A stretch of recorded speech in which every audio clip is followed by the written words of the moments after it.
Hi hello good morning to all of you friends. అలా ఉన్నారు? మన సమ్మర్ హాలిడేస్ ఎంజాయ్ చేస్తున్నారా?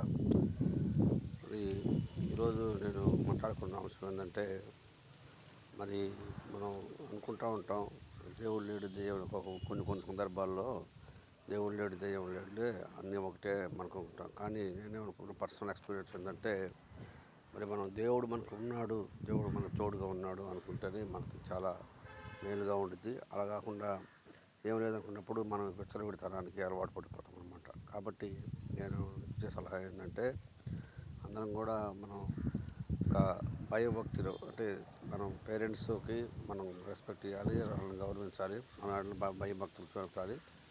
మరి వాళ్ళు లేని టైంలో మనం ఎవరి ఏడలో భయం కలిగి ఉండాలంటే, మరి మనం ఎవరినైతే మనం ఆరాధిస్తామో ఆ దేవుని ఏడలో మనం భయభక్తులు కలిగి ఉంటే ఆయన మనల్ని కాపాడతాడనమాట. నిన్ను విడవను, నిన్ను ఎడబాయను అన్న దేవుడు మనకి ఎలా ఇప్పుడు తోడుగా ఉంటాడు. అలానే ఇంకో విషయం ఏంటంటే, మనం కూడా ధైర్యంగా చెప్పచ్చు ఏమంటే, దేవుడు నాకు తోడుగా ఉన్నాడు, మనుషులు నరమాత్రమైన మనుషులు నాకు ఏం చేయగలరు అని. నిజంగా మనం గట్టిగా మనం పట్టుకున్నప్పుడు, వాక్యాన్ని గట్టిగా మనం పట్టుకుంటే మనం ఎంత ధైర్యంగా ఉండొచ్చు అనమాట.